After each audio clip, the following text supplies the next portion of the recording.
안녕하세요. 오늘도 서연살롱을 찾아주셔서 감사합니다. 저는 50대 초반의 여성이에요. 그동안 살롱을 들으며 많이 힐링했는데 오늘은 제 사연을 들려드리고 싶네요. 저의 이야기를 듣고 힘드신 분들이 힘을 내셨으면 좋겠어요. 저는 몇 년 전에 재혼을 했는데 첫 결혼 때 이야기를 해볼까 해요. 저희 집은 고등학교 때부터 아버지가 하시던 무역업이 조금씩 어려워지기 시작했어요. 그 전까지는 부유한 환경에서 자라나서 돈이 무서운 줄 몰랐죠. 무엇 하나 부족함 없이 컸기 때문에 필요한 건 당연히 제 손이 닿는 곳에 있는 줄 알았어요. 하지만 아버지 사업이 좋아질 기미를 보이지 않으면서 저는 제가 쓰던 용돈을 줄여야 했고 신발도 옷도 가방도 더는 원하는 대로 가질 수 없게 됐어요. 그러다 보니 저는 심리적으로 위축이 됐고 전보다 반 친구들하고 잘 어울리지 않게 됐어요. 대신에 이 힘든 시간들이 빨리 지나가기만을 기다리며 제가 할 수 있는 공부라도 열심히 해야 했어요. 엄마는 어려움 속에서도 저와 남동생의 교육만큼은 양보하지 않으셨어요. 명주야, 정신 똑바로 차리고 공부해. 지금은 니네 쓰고 싶은 대로 못 쓰고 우리 집이 작은 데로 옮겼다고 삐뚤어지면 큰일 나. 니네 나이에는 공부를 해야 미래가 있는 거야. 너 우리 다시 잘 살았으면 좋겠지? 그럼 공부 열심히 해. 너랑 명호가 잘하면 아빠도 힘을 받아서 다시 잘하실 수 있어. 엄마는 정말 간절하게 진심으로 저희에게 부탁하셨고 저는 그때부터 정말 공부를 파고들기 시작했어요. 사실 전에는 적당히만 하면 된다는 마음으로 숙제도 대충 하고 학원도 빼먹는 날이 많았는데 이제 그러면 안 되겠구나 하고 절실히 깨달은 거죠. 또 엄마가 생활비를 쪼개서 아낀 돈으로 저희 학원비를 내주시는 걸 알고 정말 그 돈이 아까워서라도 열심히 하게 된 것도 있어요. 전화위복이라고 저와 동생은 다음 시험에서 전보다 성적이 쑥 올라갔어요. 저는 그 기세를 타고 신이 나서 더 열심히 공부했고 그에 따라 제 성적도 점점 올라가더니 반에서 1등을 했고 고3이 되고 나서 처음 모의고사에서는 전교 6등을 하게 됐어요. 담임선생님은 전교 등수가 우리 반에서 나왔다며 반 아이들 앞에서 저를 칭찬하셨어요. 하지만 반에서 2등이고 전교 등수 13등을 한 아이가 제가 칭찬받을 때에도 저를 째려보더라고요. 그런가 보다 하고 넘어갔는데 그 다음 시험에서 제가 전교 5등을 하자 제가 불법 과외를 받는다는 거짓말을 퍼뜨리더군요. 몇몇 아이들이 그 애의 말을 믿고 저만 보면 수군거리고 뒷담화를 했어요. 저는 불법 과외 같은 건 한 번도 한 적이 없기 때문에 당당하게 행동했죠. 물론 그런 말을 믿는 아이들이 원망스럽고 거짓말을 한 그 아이가 미웠어요. 그러던 어느 날 제 억울함이 풀리게 됐는데 매점에서 같은 학원에 다니는 2학년 선배 언니가 저를 알아본 덕분이었어요. 야, 김명주, 너 시험 성적 더 올랐다며? 역시 2학년 과정 공부하는 애는 뭐가 달라도 다르구나. 뭐? 1학년이 2학년 과정을 들어? 대단하네. 그치? 근데 또 1학년이 2학년 거 들으면서 제일 잘한다. 매점에 있던 선배 언니들과 아이들은 저를 신기하다는 듯 쳐다봤어요. 거기에는 제가 불법 과외를 받는다고 거짓말을 퍼뜨린 아이도 있었어요. 저는 사람들이 다 있는 데에서 그 아이한테 말했어요. 야, 너도 들었지? 그러니까 이제 더 이상 내가 불법 과외를 한다는 둥 이상한 그런 말 좀 퍼뜨리지 마. 자꾸 그러면 나도 가만히 안 있을 거야. 그 아이는 주변을 신경 쓰더니 바로 매점에서 나가버렸어요. 그때 이후 아이들이 저를 보는 시선이 바뀐 것 같더라고요. 이상한 소문도 퍼지지 않았고요. 저는 제가 잘하면 모든 건 제자리로 돌아온다는 큰 깨달음을 얻으며 고등학교 생활을 했죠. 친구들도 더 많아졌고 전에 저를 흉보던 아이들도 저한테 친절해졌거든요. 그때부터는 별 탈 없이 학교 생활을 이어갔고 저는 명문대에 전액 장학금을 받을 수 있는 과로 진학했어요. 제가 학교에 가면서 어려웠던 집의 경제 사정도 조금씩 좋아지기 시작했어요. 그동안 전세로 살고 있었는데 작지만 아파트를 사서 이사를 갈 수 있을 만큼 펴졌어요. 제가 대학교 1학년 여름방학 때였어요. 다들 어려운 때에 공부도 잘하고 엄마 속 안 썩여서 정말 고맙다. 그 덕분에 아빠가 아무 걱정 없이 일만 할 수 있었어. 아빠 회사도 자리가 잡히고 있으니 더 좋은 일만 있을 거다. 조금만 더 견뎌보자. 라는 엄마 아빠 말씀에 저희는 치킨과 피자를 시켜놓고 음료수와 맥주로 건배를 했어요. 아빠는 전보다 더 열심히 뛰어다니시며 회사와 저희 집을 위해 일을 하셨어요. 저는 과 친구의 소개로 중고생들을 가르치기 시작했고요. 저희 집이 생겼고 아빠의 수입도 늘어나고 있었지만 제가 벌 수 있는 만큼 벌어서 엄마에게 드리고 싶었거든요. 그런 제 사정을 알게 된 친구가 자기한테 들어온 거해를 저한테 준 거였어요. 나는 지금 2명 가르치고 있거든. 근데 은근 스트레스라서 더 많이 하면 안 될 것 같아. 내 공부도 해야 되고 너한테 꼭 필요한 자리인 것 같은데 잘해봐. 야, 진짜 고마워. 내가 꼭 갚을게. 그렇게 저는 과외를 하며 유학 갈 준비를 했어요. 해외의 좋은 대학으로 유학을 가는 선배나 동기들을 볼 때마다 저도 가고 싶다는 마음이 커졌거든요. 부러워만 하지 말고 방법을 찾아보고 싶었어요. 지금부터 거기서 생활할 돈을 모으고 공부는 열심히 해서 장학금이 통과되면 어떻게 가볼 수 있을 것 같더라고요. 저는 그때부터 더 눈에 불을 켜고 과외나 알바하는 시간 외에는 공부하는 데 온통 신경을 쏟았어요. 고3 때보다도 더 열심히 공부를 한 것 같아요. 새벽같이 중앙도서관에 가고 막차를 타고 집에 오며 나름 알차게 생활하는 중에 군대를 제대하고 복학한 선배를 만나게 됐어요. 처음에는 도서관 자리를 맡아달라고 하더니 강의 시간에도 옆에 앉았어요. 선배는 친구도 많아서 같이 잘 놀려 다녔고 술도 잘 마셨어요. 가끔 강의 시간에 지각을 하거나 빠질 때도 있었고요. 그럴 때에는 어김없이 저한테 필기한 걸 보여달라고 했고 리포트 쓰는 걸 도와달라고 하기도 했어요. 한 번은 나란히 앉아서 밤 늦게까지 리포트를 쓰는데 잠깐 나가서 음료수를 마시자고 하더라고요. 너는 뭐 그렇게 열심히 공부를 하냐? 아직 대학교 2학년인데 좀 놀기도 해야지. 유학 가고 싶다고 했다며. 너 정도 성적이면 그렇게까지 안 해도 유학 충분히 갈 수 있을걸? 성적 잘 받아놔서 나쁠 거 없잖아요. 잘 나올 수 있는 걸 노느라고 못 받으면 그것도 속상하고요. 그래도 2학년 때부터 너처럼 목숨 걸고 하는 애는 처음 본다. 남자친구도 좀 사귀고 그래봐. 나는 어때? 남자친구로. 저는 너무 뜻밖의 말에 잠시 할 말을 잃었지만 곧 지금은 그럴 수 없다고 잘라 말했어요. 하지만 선배는 제 생각보다 끈질겼어요. 야, 그럼 나 공부 가르친다고 생각하고 만나줘. 공부 커플, 그런 것도 괜찮겠다. 너도 그러면 공부 시간 안 뺏기잖아. 남의 공부를 봐주는 것 자체가 제 시간을 드리는 건데 어떻게 그렇게 생각하는지 모르겠더군요. 저는 정 그러면 강의 못 들은 건 설명을 해주겠다고 했어요.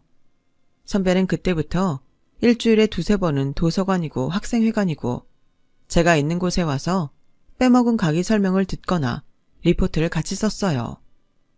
이 정도면 너도 다시 생각해줘야 되는 거 아니야? 내가 아무한테나 그러는 줄 아나 본데 절대 아니거든. 그럼 제 공부 시간 방해하지 않는다고 약속해요. 안 그럼 시작 못해요. 그래도 사귀는 사이인데 데이트를 하다 보면 시간도 뺏길 수 있지. 안 돼요 그럼. 저는 유학 꼭 갈 거고 사실 선배랑은 어떻게 될지 모르는데 그렇게 시간 낭비할 수 없어요. 결국 선배는 알겠다고 하면서 일단 만나자고 하더군요. 저는 적당히 만나다가 헤어질 생각으로 가벼운 기분으로 사귀었어요. 제가 일주일에 한 번 일요일 오후에 만나는 걸로 약속을 정했는데 선배와의 관계는 용케 1년이 넘게 이어졌어요. 가끔씩 저한테 다른 날에도 만나자고 하기도 하고 강의를 빼먹고 놀러 가자고 한 적도 있지만 한 번도 들어준 적이 없기 때문에 어느 정도 있다가 포기할 줄 알았거든요. 그리고 4학년이 되었을 때 선배는 대기업 기획팀에 취업이 되었어요.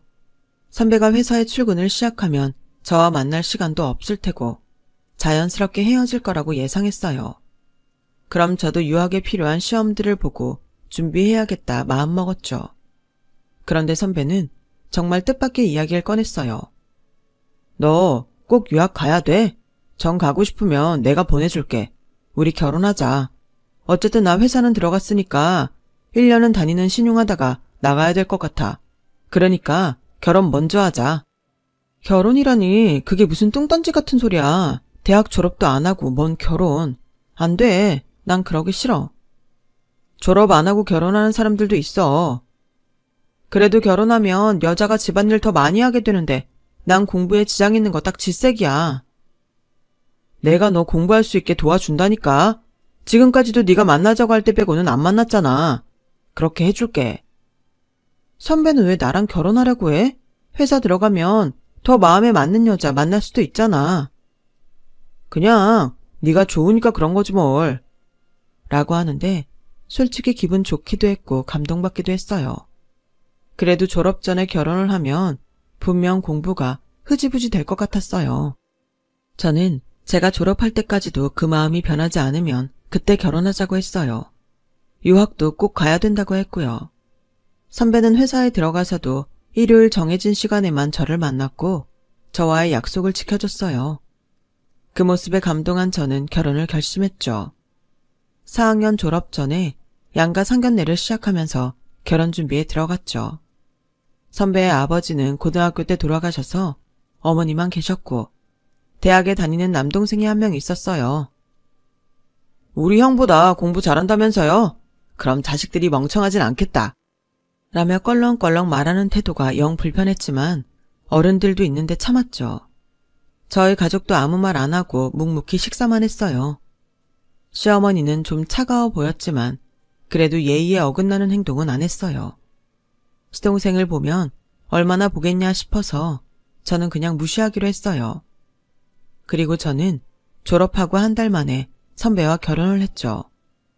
결혼식과 패백을 다 마치고 하객들 자리를 돌며 인사를 하는데 시동생이 누군가와 귓속말을 하면서 저를 계속 기분 나쁘게 쳐다봤어요.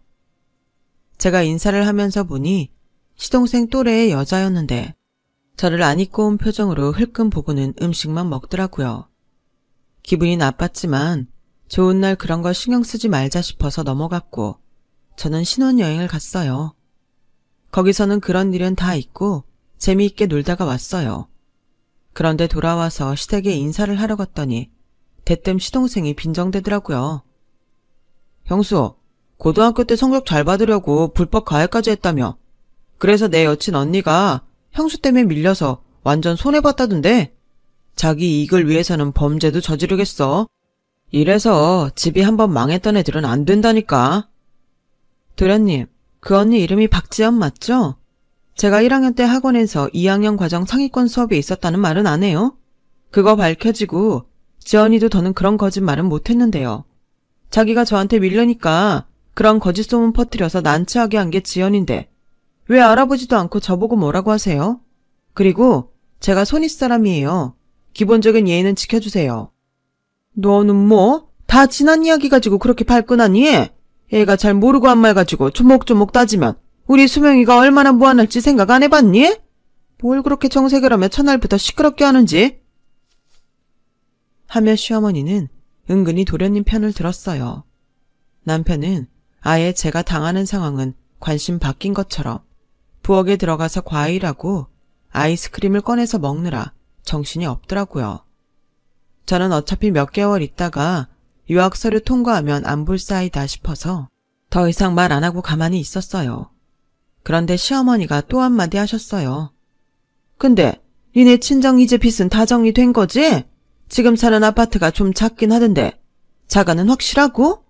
니네 친정이 우리 대명이 도움은 못 줘도 빨대는 꽂으면 안 된다.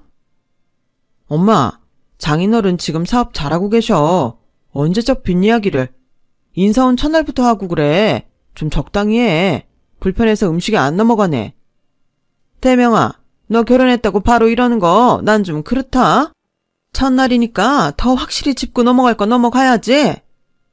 저는 시어머니나 도련님이 저한테는 절대 호의적이지 않다는 걸 깨달았어요. 결국 분위기는 안 좋아졌고 저는 집에 와서 한마디 했어요. 정말 어이없네. 어디서 헛소문을 듣고 따지지를 않나.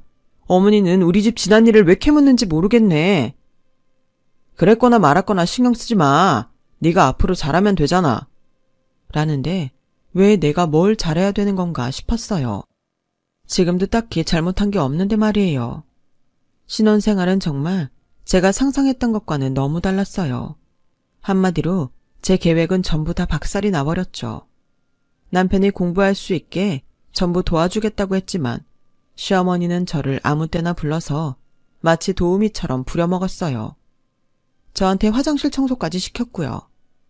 남편은 처음에는 시어머니한테 제 공부 시간이 필요하다고 하더니 얼마 지나지 않아 관심이 없어졌어요.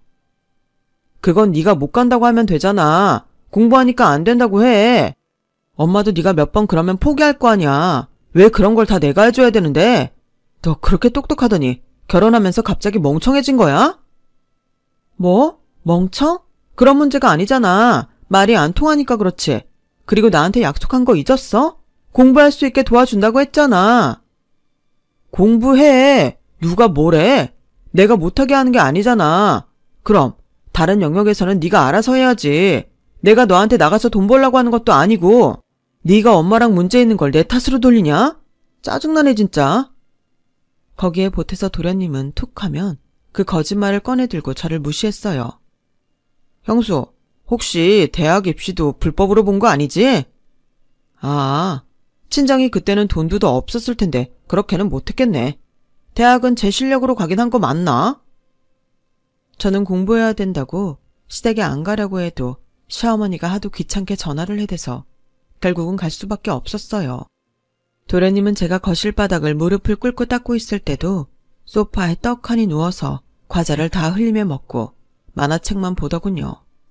시어머니는 자꾸 다른 집 며느리 친정은 재산은 얼마다 그런 말을 하며 저한테 스트레스를 줬어요. 그런 상태에서 공부가 제대로 될 리가 없었죠. 결혼하고 고작 3개월밖에 안 됐을 때에 저와 남편은 이미 사이가 냉랭하게 벌어졌어요.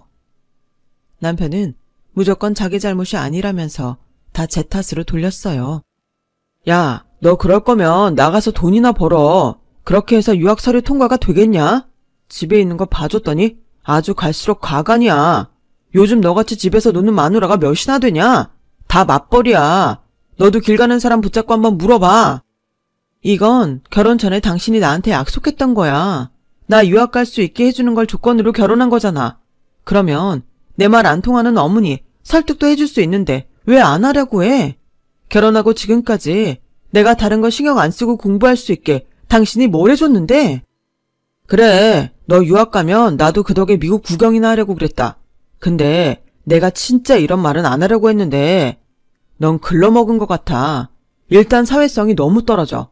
그러니까 엄마 하나 상대를 못하고 그래갖고 유학 가서 외국 애들 사이에서 잘도 지내겠다. 넌 너무 근자감이 심한 것 같아. 근거 없는 자신감. 정말 말 이상하게 한다. 왜 결혼하고부터는 나를 깎아내리지 못해서 안달인 것 같지? 결혼하면 남자들 변한다는 말은 많이 들었는데 진짜 당신이 이 정도로 변할 줄은 몰랐어.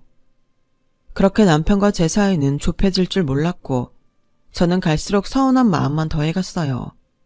그러던 어느 날 친정에 일이 있어서 갔다가 시간이 늦어져서 자고 오겠다고 남편한테 연락을 했어요. 아, 뭐야. 그럴 거면 밥이라도 제대로 해놓고 가든가 하지. 내일 아침은 뭐 먹고 출근하라고. 저녁도 짜장면으로 때웠는데. 라고 남편은 짜증을 내며 일방적으로 전화를 끊었어요.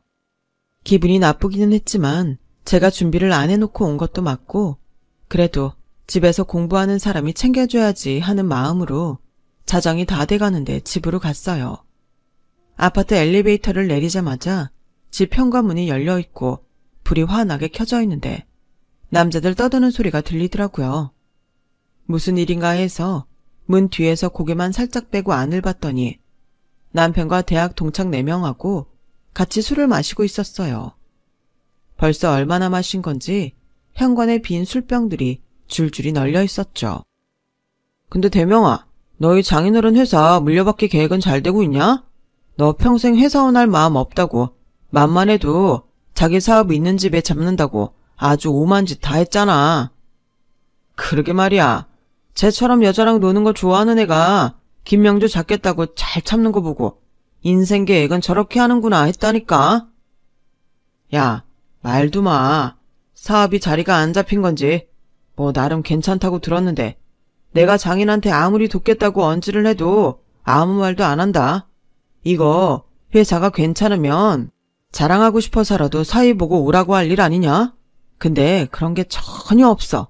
안 그래도 엄마가 신혼여행 갔다 오자마자 걔한테 친정집은 자가가 맞냐고 물어보는데 혹시 아니면 어쩌지 해서 알아보니까 자가는 맞더라고. 근데 너무 작아 집이. 그런 집도 늘릴 생각이 없는 거 보면 회사가 안 돌아가나 싶기도 하고. 전에 조사했을 때에는 분명 재정 괜찮다고 했거든. 아무튼 좀 더 규모가 있거나 안심할 수 있는 집을 찾았어야 했나 싶다. 걔, 네 마누라 아직도 유학 타령이야? 아, 그러니까 짜증나 죽겠다니까. 결혼하면 당연히 포기할 줄 알았지. 원래 여자들 결혼하고 집안일 하느라 바쁘면 그런 거 포기한다며. 얘는 무슨 고집이 새 고집 저리 가라야. 완전 폭탄 골랐어. 정말 뒤통수를 3개 두드려 맞는 기분이었어요. 저는 당장 들어가서 전부 뒤집어 엎고 싶었지만 그런다고 저 사람이 자기가 잘못했다고 할까 싶더라고요. 어쩌면 경찰에 저를 폭행 같은 걸로 신고할 것 같았어요. 그동안 남편이 결혼해서 보여준 행동을 보면 그러고도 남을 사람이었죠. 저는 택시를 잡아 타고 나와서 시내 작은 호텔에서 밤새 화려하게 불빛이 반짝이는 거리를 보며 앞으로 어떻게 해야 할지 고민을 했어요. 남편이 아빠한테 회사 일을 돕겠다고 여러 번 말한 것 같은데 아빠가 왜 저한테는 그런 말씀을 안 하셨는지도 궁금했어요. 먼저 그것부터 물어봐야겠다 싶었죠. 제가 슬쩍 봤을 때 남편이 집으로 부른 대학 동창들은 학교에서도 공부 안 하고 잘 놀기로 소문난 사람들이었어요. 저는 며칠 지난 후 남편이 또 그 사람들을 만나는 것 같자 한마디 했어요. 그 사람들 학교 다닐 때도 평 안 좋았는데 지금도 백으로 회사 들어갔거나 아니면 술집하고 그런다며? 누가 알면 당신 회사 평가에서 안 좋을 수도 있는데 만나지 말지. 야, 누가 그래? 웃기지 말라 그래. 당신은 왜 남의 친구들을 그렇게 말해? 진짜 기분 되게 나쁘네. 어디서 그런 구라를 듣고 와서. 아, 당신은 당신 동생이 나에 대한 거짓말을 맨날 나불대면서 나를 무시하는 건 괜찮은데 당신 친구들을 사실을 이야기하는 것도 기분 나쁘구나. 당신 친구들은 성역이라도 돼? 동창들이 다 아는 말이 왜 기분 나빠하지? 라고 아무렇지 않은 척 받아쳤지만 속으로는 결혼 정말 잘못했다고 뼈저리게 후회했죠. 저는 이혼을 고민하기 시작했어요. 그런데 갑자기 주말에 도련님하고 결혼할 여자가 집에 온다며 저보고 와서 음식 준비를 하라는 거였어요. 아빠한테 아직 남편에 대해 물어보지도 못한 때였어요. 우리 수명이 짝인데 내가 식당에서 배달해서 먹일 순 없잖아. 너 백화점에 가서 과일도 몇 가지 하고 와인도 최고급으로 한 병 사와라. 그럼 영수증 다 가져갈 테니까 그 돈은 전부 어머니가 주세요. 라고 말한 후 어머니 대답을 듣지도 않고 전화를 끊었어요. 제가 장을 봐서 집에 갔더니 시어머니는 안방에서 누구랑 통화를 하더군요. 부엌에다가 장봉을 내려놓고 냉장고에 과일을 넣는데도 시어머니는 제가 온 줄 모르고 계속 통화만 하셨어요. 야, 됐어. 대명은혜를 왜 소개시키냐? 음식만 다 하면 바로 가라고 할 거야.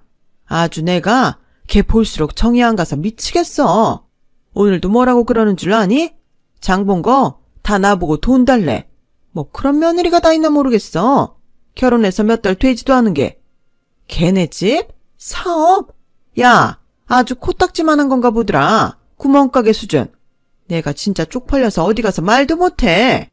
집이니까 내가 말하는 거지. 대명의 인생 아주 꼬였다니까. 저는 더는 못 참고 안방으로 들어갔어요. 어머니, 그게 대체 무슨 말씀이세요? 저 때문에 그 사람 인생이 꼬여요? 꼬인 건 저예요, 어머니.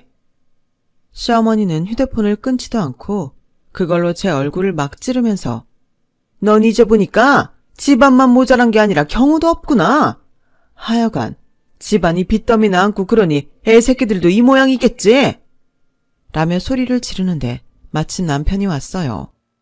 아, 왜 또 시끄러워? 너냐? 또 너야?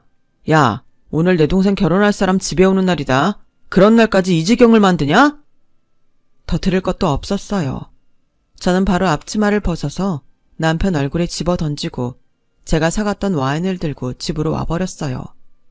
분명 돈을 줄 것도 아닌데 그 비싼 걸 그 인간들이 마실 걸 생각하니 너무 열이 뻗치더라고요. 뒤에서 시어머니와 남편이 저한테 싸가지 없다, 뭐 저런 게 다 있냐 하며 욕을 해댔지만 그러든지 말든지 내버려 뒀어요. 더는 상관하고 싶지도 않았고 빨리 연을 끊어버리고 싶었어요. 어쩌다가 저런 인간의 가면도 못 알아봤는지 제 자신이 너무 바보 같아서 입술을 깨물면서 신혼여행 때 가져갔던 커다란 캐리어를 꺼내서 제 짐을 싸고 있었어요. 그런데 현관문이 열리는 소리가 나더니 남편의 시어머니의 도련님까지 뛰어 들어오더라고요. 제가 앞치마를 벗어 던지고 온 게 그렇게 큰일인가 싶어서 그 사람들 쳐다봤죠. 그랬더니 도련님이 형수 빨리 내놔. 형수가 가져갔지? 황금 술잔 24K짜리 4개. 제가 그걸 왜 가져와요? 쓸데도 없는데. 그럼 가만히 있던 술잔이 발이 달려서 어디로 갔겠니? 너 내가 사오라고 한 와인도 도로 가져왔잖아. 너밖에 그런 짓 할 사람이 더 있어? 저 안 가져갔어요. 그러니까 비키세요. 라며 세 사람을 피해 캐리어를 끌고 나가려고 하자 도련님이 저를 붙잡고 시어머니가 캐리어를 눕혀 제 물건을 다 뒤지는 거였어요. 이게 뭐 하는 짓이에요? 남의 물건에 왜 손을 대고 그래요? 당신이야말로 이게 뭐야? 꼭 오늘 같은 날 이래야겠어? 그리고 이건 또 뭐야? 집을 나가기라도 하겠다는 거야? 그래, 나갈 거야. 박대명 씨, 너는 우리 아빠 회사 어떻게 해보려고 나랑 마음에도 없는 결혼한 거잖아. 내가 뭐가 모자라서 당신 같은 사람하고 이런 수모를 당하면서 살아야 되는데? 그러자 갑자기 남편이 제 뺨을 때리더군요. 시어머니는 물건을 뒤져도 술잔이 나오지 않자 분풀이를 하듯이 내가 뭘 했어? 얘 쎄하다고 했잖아. 여자가 나긋나긋한 맛이 없는 것도 모자라서 사업이라고 하는 티도 안 나는 친정에 내가 더 괜찮은지 말아보라고 했지.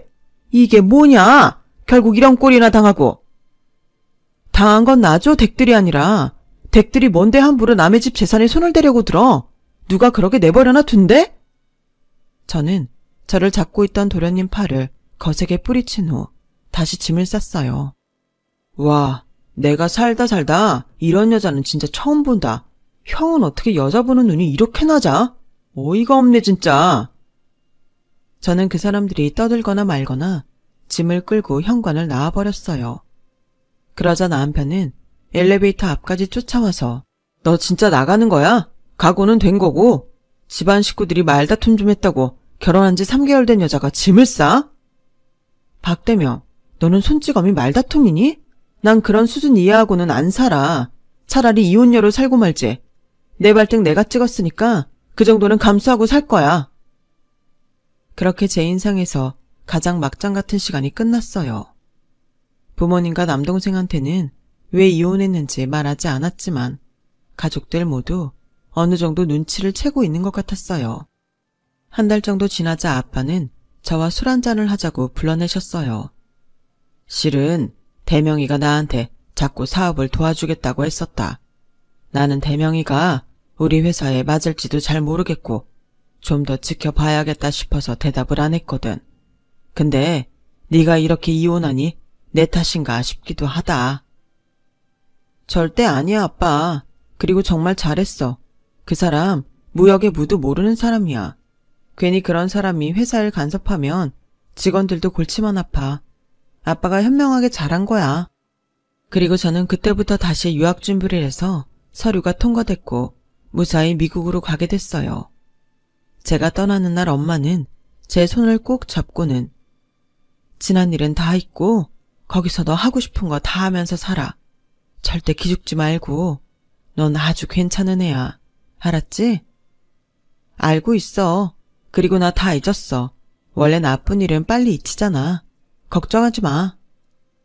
저는 미국에서 정치학으로 석사 공부를 하면서 로스쿨에 눈을 돌렸어요. 어쩌면 로스쿨을 나오는 게 지금 제가 하는 공부보다 제 경력에 더 도움이 될 거라고 생각했죠. 저는 다시 시작하는 마음으로 로스쿨에 도전했고 1년 후 무사히 합격했어요. 로스쿨을 졸업하고는 미국 주 변호사 자격증도 땄고요. 그러자 한국에 있는 법무법인에서 연락이 왔어요. 면접을 봤으면 좋겠다고 하더라고요. 저는 좋은 기회라고 생각하고 바로 한국에 들어와서 면접을 받고 무사히 합격을 해서 출근을 시작했어요. 일은 재미있었고 승소를 할 때마다 짜릿한 기분도 너무 좋았어요. 제가 회사에서 제일 실적이 좋은 건 아니었지만 그래도 착실히 경력을 쌓았고 다른 직원들과도 좋은 관계를 유지했죠. 어느 날 제 앞으로 회사 횡령소송이 들어왔어요. 그런데 피고인 이름이 너무 낯이 익은 거예요. 바로 전 남편과 그 동생의 이름이었어요. 나란히 이름이 있는 걸 보니 그 두 사람이 맞는 것 같았어요. 생년월일도 그렇고요. 보니까 전 남편과 동생은 동생 아내의 친정회사에 이사로 들어갔고 야금야금 회사 돈을 빼돌리고 있었더라고요. 누가 봐도 횡령이었어요. 회사원 하다가 인생 끝내기 싫다더니 결국은 연줄로 남의 집 회사에 들어갔구나 싶어 헛웃음이 나왔어요. 어떻게 인생을 그렇게 비겁하게 살려고 하는지 이해도 안 됐고요. 고소인이 동생 아내의 아버지였고 횡령을 확인한 후 둘의 행적이 다 들통이 나서 동생도 아내와 헤어졌더라고요. 저는 전 남편과의 관계가 있어서 위에 보고하고 다른 변호사에게 사건을 넘겼어요. 그 변호사가 전 남편과 가족에 대해 물어보는 건 사실대로 다 이야기했죠.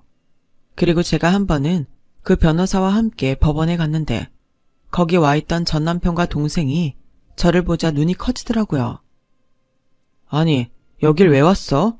혹시 우리 재판받는다고 소문 듣고 고소하다 뭐 그런 심정으로 구경 온 거야? 그런 거면 번지수 틀렸어, 형수. 아니, 김명주 씨. 우리 이 재판 안 져. 횡령 아니라는 거 다 입증할 수 있다고. 라며 제 앞에서 두 형제가 거들먹거리는데 변호사가 두 사람 입을 막았어요. 김 변호사님한테 쓸데없는 소리 하지 마시고 저쪽으로 가세요. 김변, 이따 봐요. 김 변호사? 두 사람은 그 변호사가 저한테 김변이라며 친근하게 인사하는 걸 보고는 얼굴이 하얘지며 말을 잇지 못했어요. 제 소송건 재판이 끝나고 나오는데 전 남편과 동생은 가지도 않고 저를 기다리고 있다가 제 앞을 막아섰어요. 저기, 변호사면 법에 대해 잘 알지? 그 변호사한테도 우리 이야기 좀 잘해줄 수 있어? 박대명 씨, 지금 제정신이에요? 변호사한테 불법 청탁하는 겁니까? 형수, 살벌하게 무슨 그런 말을 해. 지금 부탁하는 거잖아. 우리 그래도 알고 지낸 시간들이 있으니까. 형은 형수한테 진심이었어. 오죽하면 형은 결혼도 안 하고 혼자 지내겠어. 그게 아니라 자기 평생 편하게 해줄 여자를 못 찾은 거겠지? 에이, 그런 말이 어딨어, 형수. 그러지 말고 잘 좀 봐줘. 넌 아직도 그 반말 찍찍하는 버릇 못 버렸구나. 너 법정 모독죄하고 불법 청탁죄 이런 걸로 현장 체포 당하고 싶어? 그런 거 아니면 입 닥치고 사라져, 둘 다. 제가 세게 나오자 두 사람은 겁먹은 표정으로 얼른 자리를 떠났어요. 그 다음날 전 남편은 저희 회사 앞까지 찾아왔어요. 명주아, 옛날에는 진짜 너무 미안했다. 그때 잃어버렸다는 술잔 말이야. 그거 수명이 자식이 자기가 박스에서 꺼내놓지도 않았더라고. 착각했대. 실수였어. 그러니까 부탁 좀 하자. 시댁 식구 앞에서 내 편 한 번도 안 들어주고 내 얘기는 안 믿고 손찌검까지 한 사람 부탁을 내가 왜 들어줘요? 그리고 댁들 증거 빼박이에요. 나한테 횡령 아닌 증거 다 있다고 했죠? 근데 왜 이렇게 추하게 나한테 와서 부탁을 해요? 법이 우스워요? 이런 걸 부탁한다고 해결이 되게? 왜 이래? 우리도 알 거 다 알아. 법이 있는 사람들 편인 거. 너도 이제 있는 사람이라 그거냐? 나 같은 사람은 봐주기 싫다. 이거야? 지금 말 다 했어? 너 이거 잘못하면 무고죄야. 어제 일까지 싹 다 해서 내가 고소해버릴까? 제가 큰 소리를 치자 사람들이 다 저와 전 남편을 쳐다봤고 그제야 남편은 비굴하게 허리를 굽혔어요. 그러지 말고 좀 도와주세요. 저희 잘못하면 다 길거리에 나앉아요. 당신 변호사하고 상의하세요. 더 이러면 저기 경비하시는 분들이 당신 이 자리에 있지도 못하게 할 거예요. 전 남편은 어쩔 수 없이 돌아가더군요. 하지만 그 뒤로 동생과 시어머니가 또 저를 찾아왔어요. 시어머니는 언제부터 저하고 친했다고 제 두 손을 맞잡고는 잘 지낸 것 같아 너무 다행이다. 우리가 인연이 있긴 있나 보다. 사람은 이런 인연을 잘 둬야 되는데 라길래 저는 손을 확 빼면서 악연은 인연이 아니죠. 이보세요. 아들들 교육 잘못 시켰으면 창피하고 부끄러운 줄 알아야지. 어디 이혼한 전 며느리를 찾아와서 친한 척을 해요. 우리 친정하고 저 무시하면서 도둑 취급해놓고선 내가 말 안 하려고 했는데 저한테 또 도와달라 그런 말 하면 고소인 제가 만나서 댁들이 이러는 거 다 말할 거예요. 법정에 증인으로도 설 거고요. 그렇게 할까요? 시어머니는 하얗게 질려서 덜덜 떨더니 저는 아무 말도 못하고 사람들 시선을 피해서 주랭랑을 쳐버렸어요. 전 남편은 이미 전에 집에 왔던 친구들한테도 사기를 쳐서 인심을 잃은 지 오래였고 동창회에도 나가지 못하는 신세라고 하더라고요. 전 남편과 동생은 동생 아내 친정회사에서 빼돌린 돈으로 해외에 리조트를 사놓고 현금도 해외에 빼돌렸더군요. 결국 전 남편과 동생은 재판에서 졌고 횡령죄로 각각 징역 5년을 선고받고 구속됐어요. 그 뒤로도 시어머니는 저한테 생활비를 달라며 찾아왔지만 저는 냉정하게 거절하고 전화도 차단했어요. 제가 미국에서 변호사 자격증을 딴 건 이렇게 그 사람들과 악연을 끊어내려고 그랬나 보다 싶기도 해요. 그 뒤로 저는 대학 교수를 소개받아서 만났고 결혼까지 하게 됐어요. 아빠는 사업을 동생한테 물려주고 엄마와 함께 노후를 보내고 계시고요. 작은 사업체라서 어려움이 있을 때도 많지만 그래도 꿋꿋이 꾸려나가는 동생을 보면 든든한 마음이 들곤 해요. 제 이야기는 여기까지예요. 언제나 행복하시고 건강하세요. 감사합니다. 여러분, 사연 댓글에 응원과 현명한 조언 부탁드려요. 좋아요와 구독은 저에게 큰 힘이 됩니다. 오늘도 좋은 일 가득하세요.